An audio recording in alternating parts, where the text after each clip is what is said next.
This is the Pursuit of Wellness podcast, and I'm your host, Mari Llewellyn.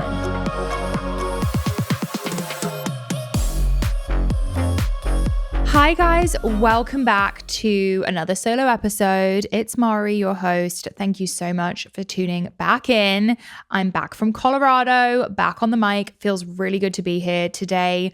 I'm kind of giving you guys a big life update with some really good tidbits woven throughout. Obviously, I feel like the whole world knows at this point that I'm going through IVF right now, and it really just is unfortunately the theme of my life right now. Fortunately and unfortunately, it's just difficult for me to think or talk about anything else because it's a very consuming process. So if you are going through IVF, fertility, or maybe you're just interested, I think you'll really like this episode. But I also talk a lot about, honestly, mindfulness in general and tools for dealing with difficult things. So even if you're just going through something completely different that is challenging for you, I feel like you might get some tips from this episode, because as of late, I've just really been trying to tap into the things that are helping me get through this. Honestly, it feels very day by day right now.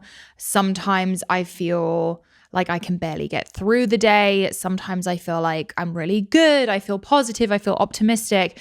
It kind of just depends. Like me today, I feel really good. I did a big workout this morning. I made my sourdough bread. I'm here in the studio. But like 2 days ago, I was a disaster and sobbing the whole day. So it just like really depends. And there's all these factors that can happen with IVF. And I feel like you're just in a very fragile state. Like one thing can happen. And yeah, it's just the way my therapist puts it. And she's also been through IVF for years and years, so she really gets where I'm coming from.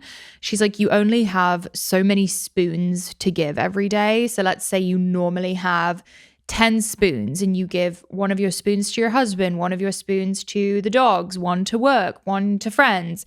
With IVF, that the amount of spoons just decreases.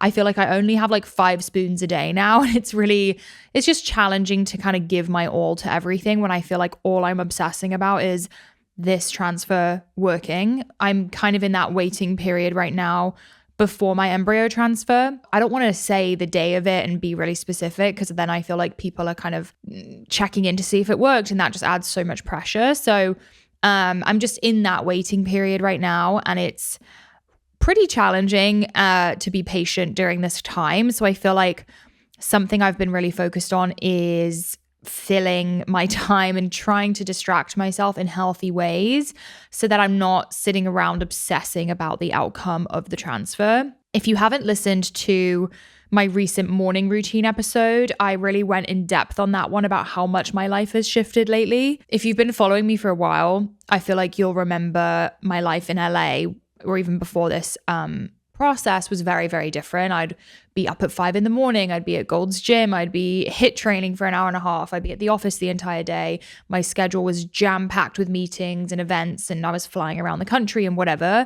And I feel like my life right now is a lot slower just because I like need it to be. I don't feel like I have the mental capacity for much at all, which is tough. Like I feel like my relationship with work has changed a lot, and it creates some level of guilt, and like it's just a weird identity shift, I think. And I would imagine it's a little bit of a foreshadowing for when I am pregnant and I have kids as well. But it also makes me really grateful that Greg's still going as hard as he always has, but it makes me grateful that I put my head down as long as I did, because I've put myself in a position where I kind of can focus on this right now, which is really nice. But you know, a little bit of a life update. I went to Vail on a girls trip. I've kind of never been on like an all girls trip before. I didn't do a bachelorette. I've never been on a bachelorette. So this was kind of my first true girls trip. And I went with some girlfriends from Austin. I originally wasn't going to go. And then I was like, you know what? I need this right now. I need the distraction. I need the girl time. I need the support. So we went to my lovely friend Nikki's family ski house in Vail. And it was just like such a fun, girly time. Lots of like playing dress up and getting drinks and getting après, skiing, eating, having fun. Skiing is also very nostalgic for me. I grew up in a big ski family. My dad is absolutely obsessed with skiing. So I started skiing pretty young. And all through middle school and high school, we would spend every single weekend driving from Westchester, New York to the Catskills. and we would ski Vail Mountain. That was like our family's mountain. I could literally draw it right now every single run. And it definitely like wasn't a bougie ski experience. It was very like rough and ready. Like we shared a little ski house with some family friends like an hour away from the mountain. And my sister and I were in ski school, and then we were on the ski team, and we would like help out with the kids, and we'd eat chicken tenders, and we'd ski from like 8 to 4 every day, and then go out for dinner at the same restaurant. And just a very nostalgic time for me. So when I'm skiing, I always think about like my dad and that time of my life. And I also feel like skiing is very, I mean, at least for me, it reminds me of horseback riding, where I'm like not on my phone. I'm very present. I'm outside, very like aware of my body. It's kind of like a mindfulness tool in itself. You know, you're not really like, you can't really think about anything else when you're skiing down a mountain. You're very aware of your surroundings, what's going on. And I found it to be very therapeutic and relaxing. And yeah, just like a really good tool for me right now when I'm trying not to spiral, basically. So skiing was such a really nice thing to tap into. And I went skiing a bunch of times.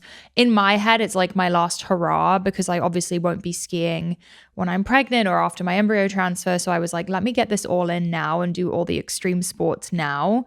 And then obviously had like wine and enjoyed food and all the things that, you know, I can't do pretty soon. I want to do right now. I definitely made sure I kept some of my like non-negotiable wellness routines while I was away. And I saw a lot of questions happening in my Q&A of like, well, how do you stay somewhat on track while you're away without feeling guilty? And there's definitely things I do that I need to do to stay like my best mentally. I feel like the mental part of it's the most important for me. I need to walk when I wake up. Like I was probably up an hour before everyone else in the girls' trip, and I would go on a walk. I would drink my water, my electrolytes, take my colostrum, my creatine, whatever, go on a quick walk, like literally 15 to 20 minutes, just to get that outside time to get moving. And I would make breakfast every day, like eggs, you know, so I would feel really good. I felt like that set me up for success and also helped me be in the best mood possible while I'm on this trip with girlfriends. And also just like during this fragile time, like I know myself, if I drink too much alcohol or start the day wrong or just change things up too much and have an unhealthy lifestyle, like I'm more likely to slip into a state of anxiety. Like I just know that about myself. So I kept that kind of on lock the entire trip. So I was in Vail for like 3 or 4 days. The mountain was stunning. We went out for dinners. We had the best time. Then I got in a 2-hour car drive to meet Greg in Aspen. I was in Colorado for a total of like 9 or 10 days, which was a long time, but I kind of think it was good that I did that for myself because it allowed me to, again, like have that distraction.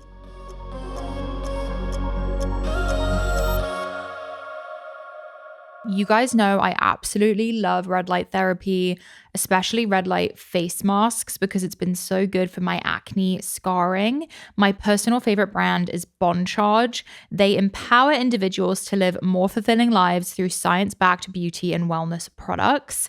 I find that red light therapy has been so beneficial and it's really easy to do. It just takes 10 minutes a day. It smooths out fine lines and refines your skin tone, leaving you with a radiant, youthful glow. I also find that it's easy to habit stack with the red light face mask. You can wear it while you're cooking, reading, hanging out with the fam, watching TV, whatever it may be.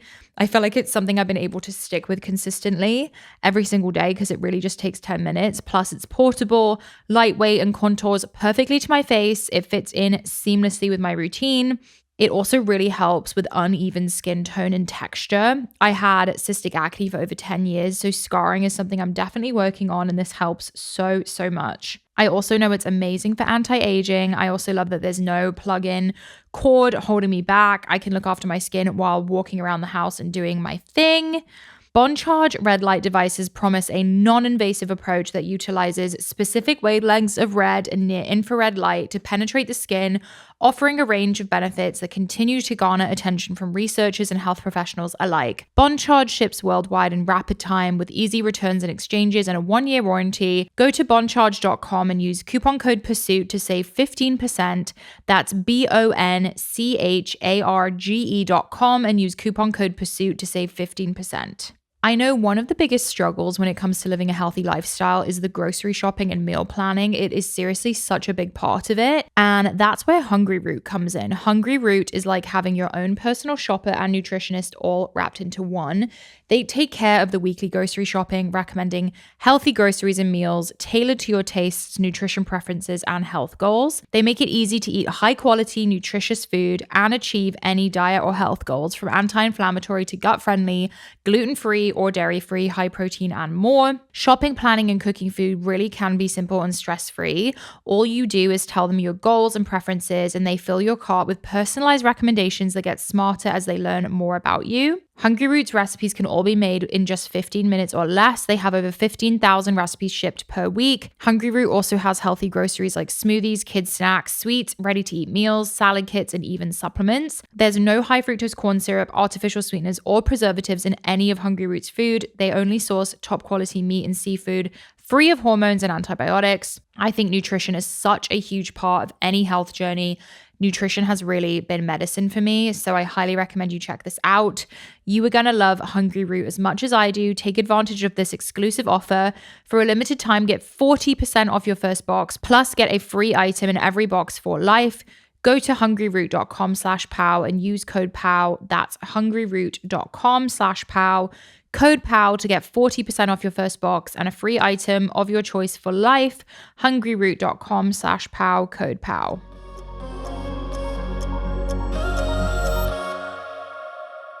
So Greg and I checked into an Airbnb for the first couple of days we were in Aspen, and then later on checked in a hotel for a Valentine's Day trip.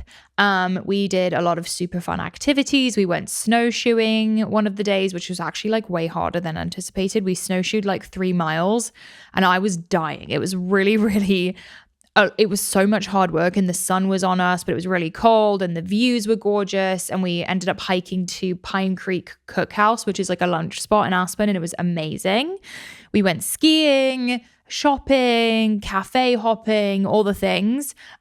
Greg was definitely, he's in the midst of like a really crazy time with our business right now. And thank goodness I have him, and he's, really focused on this moment that we're in, and he was on a lot of meetings. So I had a decent amount of alone time, which is honestly where I struggle the most. I'm not great at being alone. I feel like at first I was fine. I was kind of like taking myself around town, doing little things. I went to like a sauna, cold plunge place. But I will say being alone is really tough for me right now. I feel like that's where my brain just kind of spirals. And this is something I'm working on in general. I feel like I've always struggled being alone. And that's where I'm like, oh my gosh, I'm alone with my own thoughts. Like I start spiraling about, am I doing enough prep for the transfer? Is the transfer going to work? What if it doesn't work? It's just a lot. There's like all these anxious thoughts happening. And thank goodness I have my therapist who I will just text if I need to talk to someone. I also have friends who have done IVF so many times. And it really is one of those things where it's like, unless someone's been through it, it's really difficult to understand. Because I could go to one of my one of my friends and just say like, this feels like torture. I feel like I can't believe I have to wait longer. I can't believe it's still a month away or whatever it is. And they'll say, oh, but that's not long. Like, you've been trying for 2 years. Like there's no time at all. And that is true. But in the world of IVF, it seriously feels like you're just like your whole life is on freeze all the time. And you're just like living in this countdown. And it is this really weird feeling of like just the waiting period. It sucks. And I'm so grateful that I've gotten past the phone calls regarding the embryos. I'm so grateful I have healthy embryos ready to go. But this waiting period has been really, really hard on me.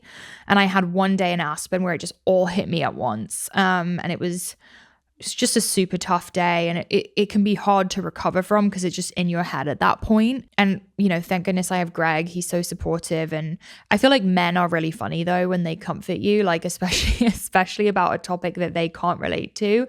It's his child too, so he's obviously a big part of this. But he was just like, can I give you your Valentine's Day gift now? You look sad. And I was like, sure. He like got me cookies. He's like definitely an acts of service guy. So he like wanted to just like give me things when I was sad. And that's when you lean on your girlfriends who have done IVF, or you call your therapist or whatever. I mean, I'm not saying Greg isn't a great support. He is, but you can't necessarily like put all of the weight, the emotional weight into your partner, because it's not always fair. And it's also, you can't expect everyone to understand what you're going through, especially when it's such a unique niche kind of problem. Oh, and the other thing I have been doing, and I did this day, was post on TikTok. And that might sound silly, but TikTok's been a really great place for me to just feel comfortable to like pick up the camera and talk. And I talked in that moment where I was like having a meltdown about the embryo transfer, and I just talked to the camera and explained what was going on and how I felt. And it's so crazy to me, the IVF community that exists on the internet. I know there's like support groups on Facebook. I actually should probably check those out, and in real life and whatever. But even when I talk about it on the show or I post about it on TikTok, I get such an overwhelming amount of responses. And it's women who really get it. Like, and just hearing their stories, or even a woman commented on my last post about how she's doing like a fake transfer right now to see if she responds well to the medication. And she was like, the anxiety I even have about this transfer, even though there's no baby at the end of it. And I was like, oh my gosh, I can't even imagine. And it's just so nice to have people to connect with online and just feel seen and spoken to in that way. And it makes you feel way less alone.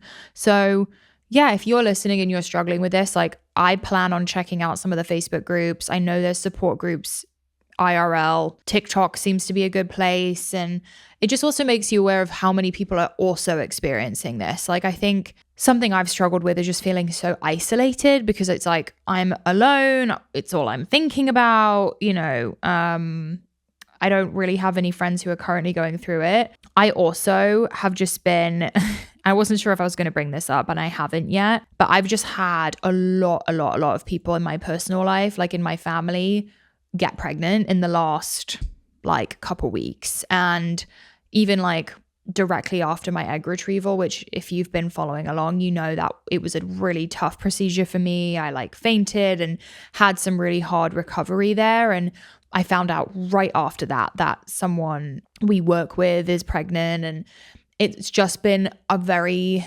complicated time, because I'm so, and people listening who haven't been through IVF probably like wouldn't get this, and maybe it sounds like I'm a bad person, but I swear I'm not. I'm so happy for everyone that I've received this news from, like beyond excited, and for our families and things like that. It's just obviously such a complicated thing to hear when you're going through what I'm going through right now. I've spoken to some people who in my life who have done IVF and struggled with infertility, and the resounding answer from them was like, yeah, that is the hardest part of IVF, is like when other people around you get pregnant. And it's like excruciating kind of, because you feel like the universe is sort of playing a trick on you, or you feel like you're getting punished, or like, why not me? What did I do wrong? It just creates these awful feelings. But at the same time, you're like wanting to be excited for them. And, you know, also when people tell you this news when you're going through what you're going through, it's like, it's always set up in a way where it's like, I feel so bad telling you this, or I feel so guilty, and that makes you feel worse almost. There's really no good way to go about it. And it's just, it has really been hard for me, and I feel like I like want to talk about it and ask questions because I'm so excited, but at the same time I'm like, God, this hurts, and I just can't wait to be there with them. So yeah, I'm sure if you've gone through it, you will understand what I'm saying. And it's obviously such a beautiful blessing, and I'm so happy for everyone listening who's pregnant or whatever. But yeah, I would be lying if I said it didn't make it more, like, it just complicates it. Yeah, I've been dealing with that as well, and just trying to figure out the best way to go about everything. And honestly, I feel like since getting back from Colorado, I've been in a lot better of a headspace. I think getting back into my routine, going back to church, like praying, like doing all the things I was doing before has really helped me regain my footing. I think for a little bit there when I was out of my routine and probably like drinking and eating things that weren't making me feel good, like that made it harder. And yeah, it helps to like wake up and do your workouts and be, around your animals and people you love. And that's the other thing, like calling people you love. I feel like it's so easy to self-isolate during something like this. And I feel like such a big thing for me has been like friends and calling family, and also just like being open. It's obviously to everyone's own preference. I've been so open about this whole thing. And sometimes I have moments where I'm like, should I have not done that? Like, a lot of people in real life come up to me and talk about it with me or like ask questions, which is obviously like welcomed. I'm putting it out in the open. That's kind of what I'm asking for. And sometimes when I don't want to talk about it, I'm like, oh, why did I ever publicize this? But I think this was actually mentioned in the last church service I watched online. It was about like, and for anyone who's listening and is like, oh, it was Mari suddenly religious, it's just something I've been doing during this process, is like attending church and kind of like figuring out, it just feels good to be in a positive community. But the last church service was about the pain that God gives us, and having this feeling of like, why me? It's so unfair. Like not having a reason that we're going through something so hard until later, like understanding the greater purpose later on. Like we're all going through what we're going through for a reason. And I feel that way strongly about my fitness journey. And when I say fitness journey, I mean like my mental health journey, like all the things I went through in my childhood, like figuring out how to find happiness again back when I lost weight and found health and found discipline and how to love myself and how to like get a job and how to build a business. Like all of those things I went through were obviously for a greater purpose. Like I never intended on sharing it, but when I did, it turned into this crazy, beautiful community that it's crazy. People still come up to me and say that like me posting in 2017 changed their lives, and hearing their stories. Like I could have never have imagined how impactful and fulfilling that would be for me. And I almost am viewing this journey the same way. I'm like, okay, well, honestly, this feels harder than what I went through back then. And I'm like, what is the purpose of this? And I'm sure it's sort of unfolding for me in front of my eyes now. Like even having women come up and say like, thank you so much for talking about it, and you made me feel seen, and we appreciate you sharing, and whatever. I get negative comments too, but seeing just like me talking about it and making people feel less alone, I feel like is my purpose in life as it is. And who knows, moving forward, what will happen and the amount of gratitude I'll have and stuff. So I'm just keeping that in my head as like this greater purpose.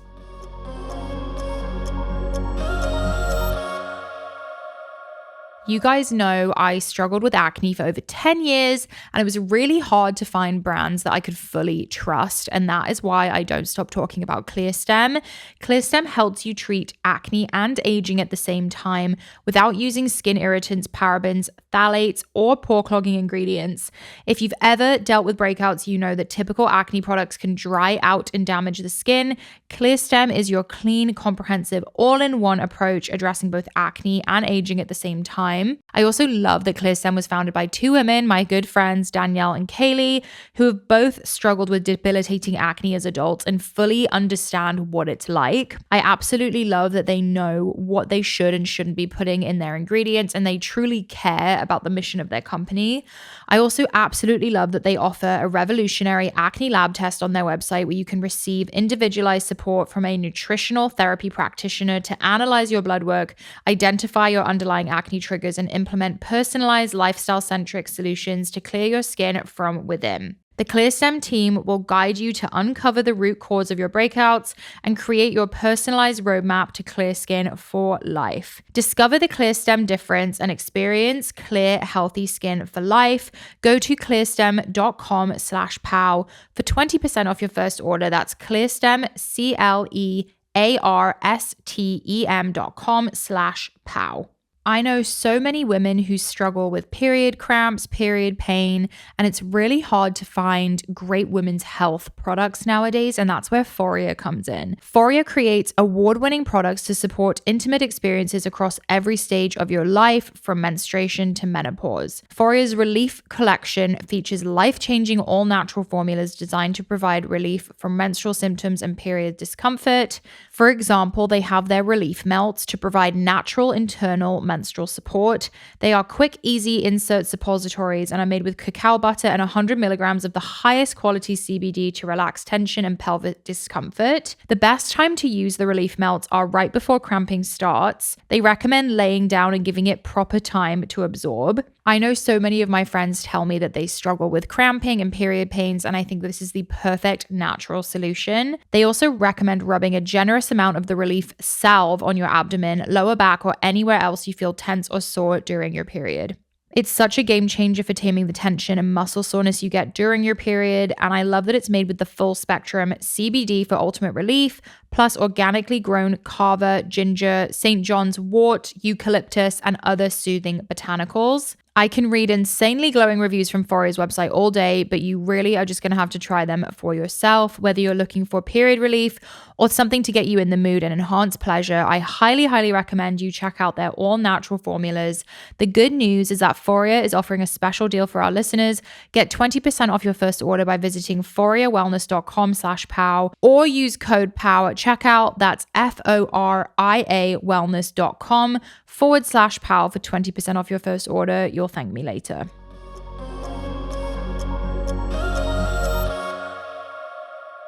Just some things, I made a little list of things that have been really helping me as well, because, you know, if you're going through something really hard or fertility, it can often feel like life is literally just on a pause, and it's difficult to prioritize things that might make you feel better because you kind of just want to skip to the end, to skip to the good part. Things that really help, I obviously mentioned church, the praying or gratitude practice. And I've spoken about this a couple times, but like first thing I do when I wake up in the morning is literally get on my knees and pray and say like, you know, please give me the strength to get through this day. Give me the strength to have optimism, like to have hope, and please like help us have a healthy family. And, you know, it changes every day, but I say something every morning, and every night I say, thank you so much for today. Thank you for keeping me healthy. Thank you for the amazing house I live in. Thank you for my husband. Thank you for, you know, I have so many things to be thankful for. And I think when we do that, it reminds us that there's good things happening too. Because I think with IVF and infertility, you're like, oh my God, my life sucks. I hate this so much. Why is this happening to me?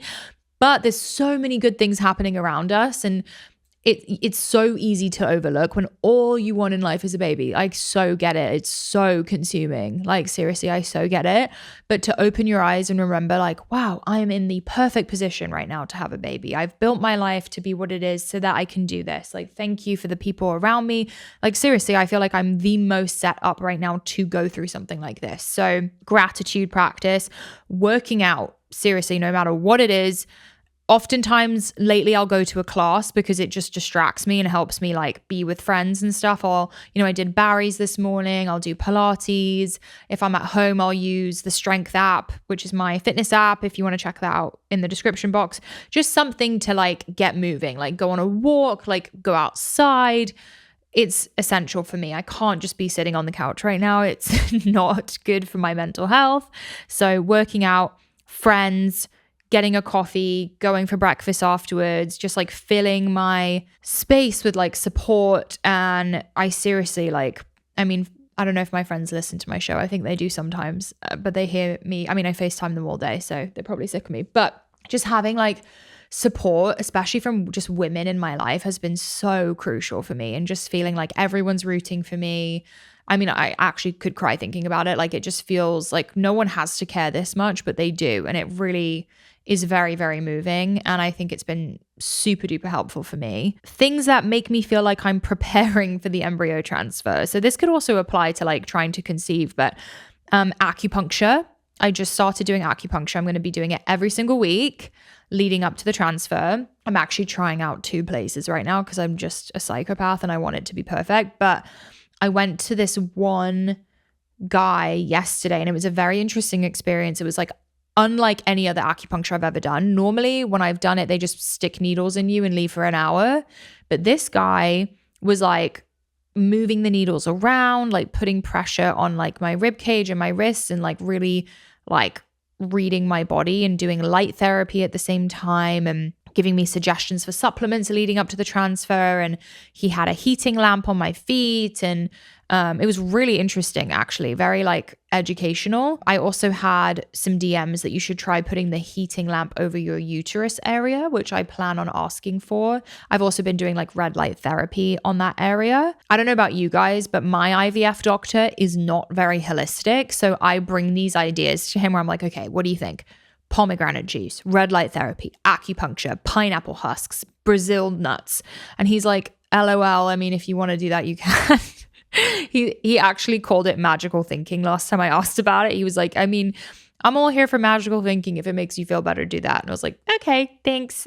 He's very statistical, very logical, not super into my like crunchy granola stuff, but I'm into it and it's making me feel better. So I'm doing it. And I personally, you guys, I mean, it's the pursuit of wellness. Like, I'm into this shit. So I'm doing it. So things that help me feel like I'm preparing: acupuncture, pomegranate juice, red light, self-care in general, like face masks and, you know, anything to calm me down.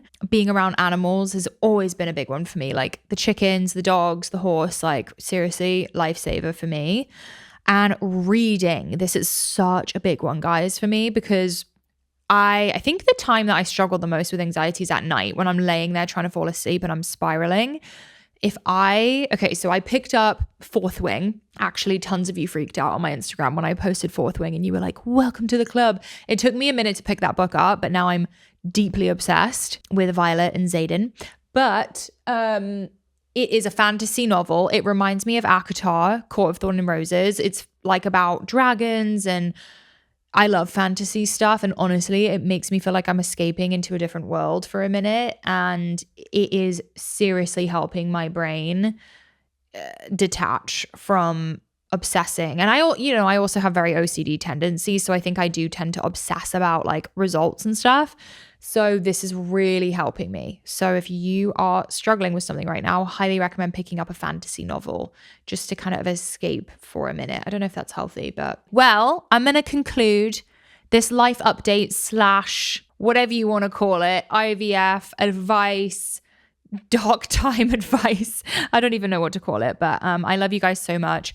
Thank you for your patience with me. Also, I just want to add, I think me and Fee mentioned this being like a celebrity guest episode that unfortunately didn't work out. I kind of think it was for the best. It was an amazing guest that maybe will come on in the future. We'll see, but it didn't work out this time. So for now, we're going to continue with solo episodes, girl chats, and I'm also looking at bringing on a doula and some pregnancy experts onto the show, because obviously I'm very interested in that right now, possibly like an acupuncturist. Let's see, but I'm kind of, just to be real with you guys, as I said before, IVF is such a consuming time. It's taking up all my energy. And truthfully, although I love biohacking and extreme wellness, it's just not where my head's at right now. So I could sit here and have a conversation about red dye 40 and toxic materials, but I would much rather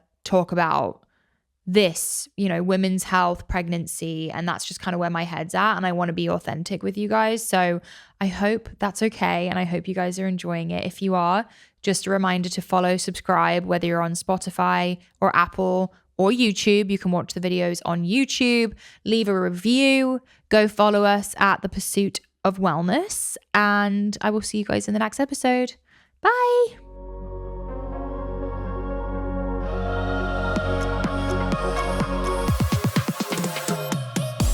Thank you for joining us on the Pursuit of Wellness podcast. To support this show, please rate and review and share with your loved ones. If you want to be reminded of new episodes, click the subscribe button on your preferred podcast or video player. You can sign up for my newsletter to receive my favorites at marilewellen.com. It will be linked in the show notes. This podcast is a Pursuit Network production, brought to you by Michaela Phillips, Joel Contartese, Daviel Waldner, Jen Lauren, and Mackenzie Mizell. You can also watch the full video of each episode on our YouTube channel at Pursuit of Wellness Podcast. Love you, Power Girls and Power Boys. I will see you next time. The content of this show is for educational and informational purposes only. It is not a substitute for individual medical and mental health advice and does not constitute a provider-patient relationship. As always, talk to your doctor or health team.